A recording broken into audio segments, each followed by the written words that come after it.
Hey, what's up, kids? Welcome to the show. Today we're going to talk about something that I saw come up on a forum where a user wanted a function that they had in Google Sheets, but it wasn't available in Excel. And what that function was being able to throw in a address, city, and state and be able to return a zip code. Apparently that's something Excel can't do, so let's make it ourselves. So I'm just going to show you what my process was in making this custom function in Excel. So first and foremost, I just went to the internet and went to GitHub and got this list of random addresses. I cleaned it up in Excel a little bit using Power Query. Great, great tool for this kind of thing. And just cleaned it up and got it into the 3 columns for address, city, and state. Cool. So step number 1. I went to the internet and just typed in look up zip code online. And where better than the United States Postal Office? And I went to search by address. And from there, I'm just going to go ahead and type in one of these addresses.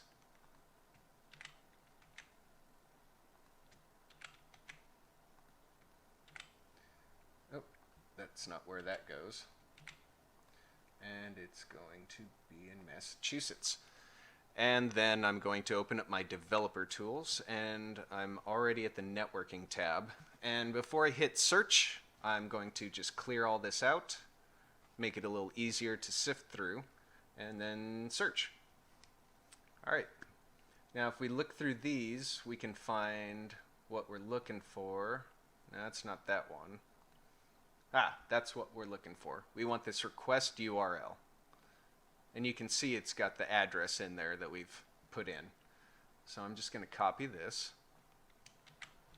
We're going to go back into Excel, hit Alt F11 to get into the Visual Basic Editor, hit Alt IM to insert a new module, and let's start writing our function.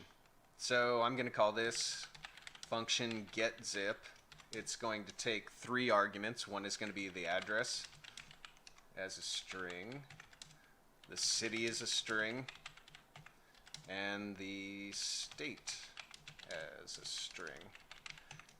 And we're going to return a zip code. You could return it as an integer or a string. I'm just going to stick with the string.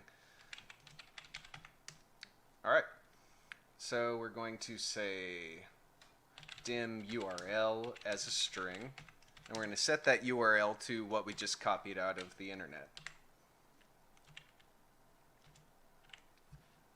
What is the issue here? Oh, I didn't set the URL. URL is equal to that. So this string that we have has a hard-coded address into it, so we need to insert our arguments into it. So what I'm going to do, you can see this is just one long string that starts here, and as soon as the address starts, I'm going to cap that off with another double quote, say and we're going to say address, another and double quotes, and then I'm just going to delete everything that is in this address portion of the URL. But notice that these the street number and the street and everything is separated by pluses, and we have it separated by spaces, so we're going to have to deal with that. So let me delete all this, and the way we're going to deal with the spaces is just a replace. Replace what's in the address variable, look for spaces, replace them with pluses. Cool. And then I'm just going to do the same thing for city and state. Cap that off with another double quote, and city, and double quote, delete all the city stuff, go over to the state, quote, and state, and quote, delete, down arrow, and we don't get any errors, anything screaming at us, so that's good. Now, we've got the URL, but we need something to handle the URL. So I'm going to create another function to deal with that. So we're going to call this function getData.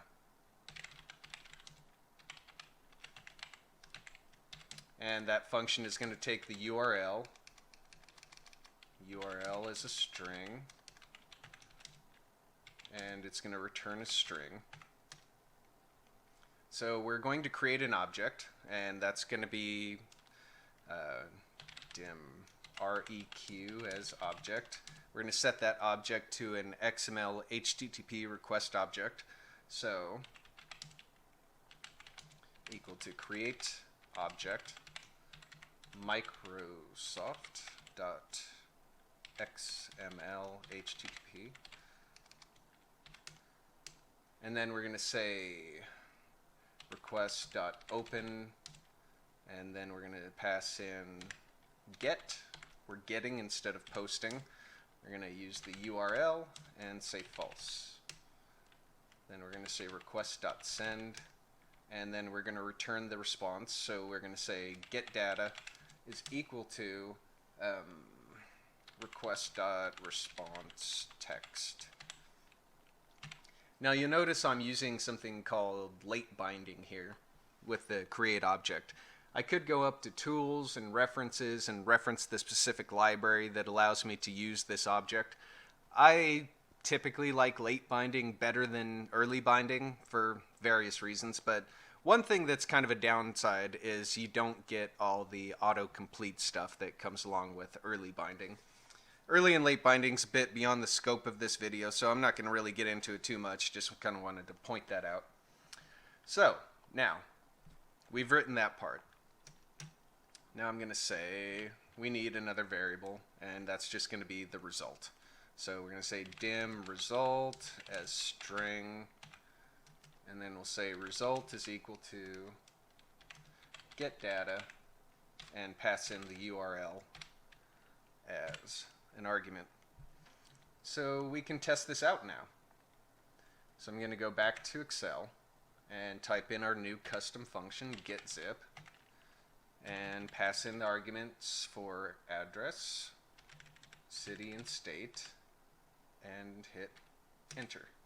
Okay, and now if I hit F8, I'll be able to step through, and let me drag this up so you can see all of my things I have going on here. We don't need the immediate window, so that'll be a bit better. Just do some resizing. There we go. So we'll hit F8 and step through. We create the object, we open it up, we send it, and we get our response. And this is what it looks like, the response. So we could try to parse this out with mid string and left and search. I usually like to just go with regular expressions. I really like using those. So I'm going to copy this, and let's do some regular expressions. Actually, first I'm going to just make sure to stop that and save this, because this is not the first time I'm recording this video. Excel just decided to crash on me. That was fun. So let's see. Where do I want to save this? Oh, here we go. New version of Excel. Desktop. Demo. Macro enabled. Save. Okay, good. And back on track. So F2, enter. Okay, yeah, we did all this. And I copied that, and we're done. Okay. So, regex, regular expressions. Just go online here, and I'm going to type in regex test online, just so we can kind of figure out how our regex is supposed to look. So I'm going to paste our result in here. And again, this is a little bit beyond the scope of this video. I'm not really going to get into too much detail about what's going on with the regular expression. I suggest that you look regular expressions up. They're a very powerful and useful tool. But let's get started. So what I want is just the actual zip code. So let's start typing in exactly what we want. We want zip, followed by a space, followed by a colon, another space, another quotes, and then the digits. Wait a minute, that doesn't look right. I should have 5. Did I not copy the entire thing? Let's do that again.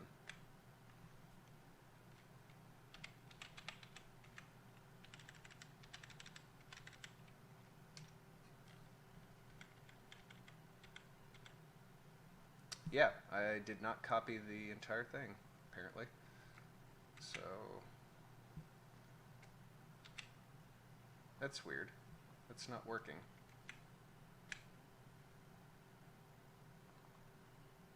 Let me just do it this way.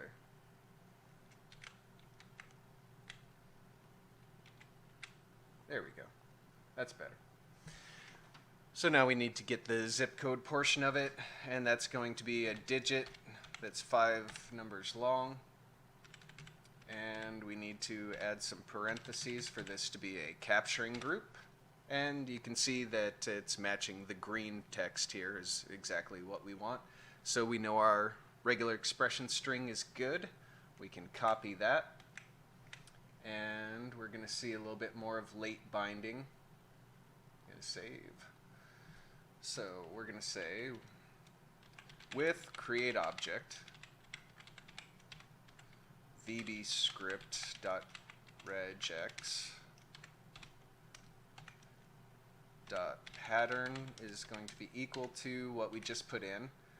But we've got to be careful because VBA is a little squirrely with quotes. So any quotes that are inside the very edge quotes need to be doubled up. So one there, and one there should do it. Okay? Almost there. And now we're going to return what we're getting out of this regular expression object by saying the getZip is equal to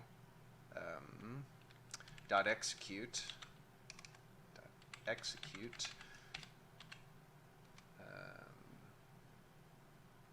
and what are we passing in? Oh, the result.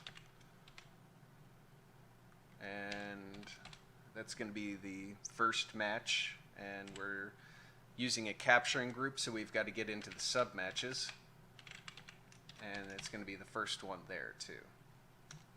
End with, and we should be just about done. Let's test this out. So this is a table. I'm going to just do this. Zip equals getZip address, city, state.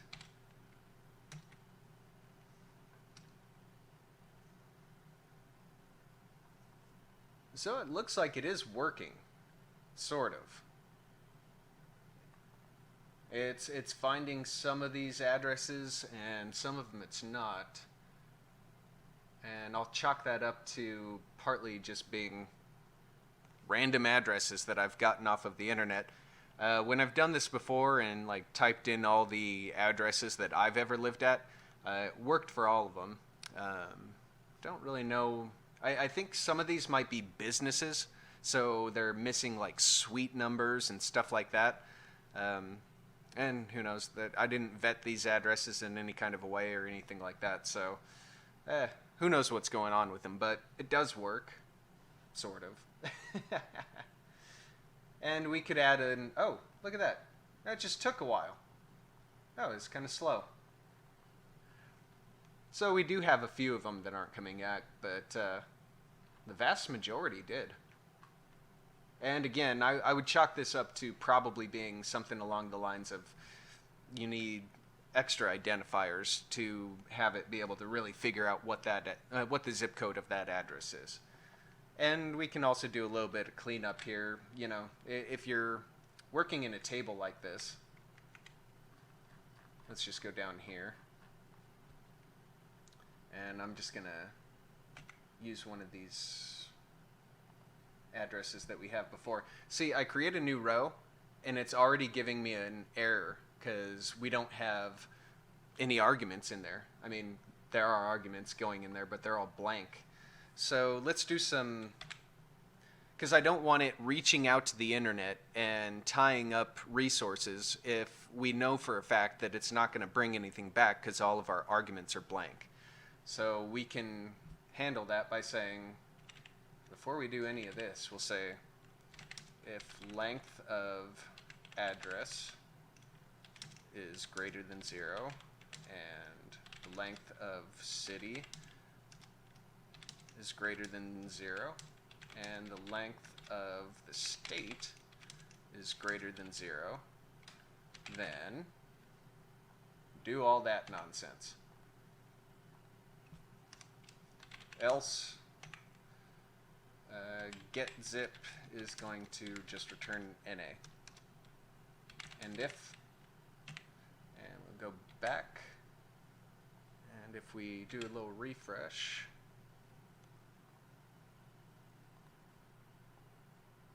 might take a minute.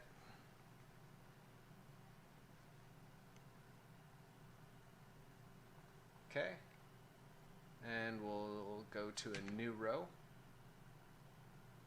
And we can see it's just returning in NA now. So if it doesn't have all of those things in place, it's just going to return NA, and it's not going to tie up any resources, you know, going and talking to the United States Post Office and sending in blank data and returning nothing and giving us an error. But if I start pasting in here,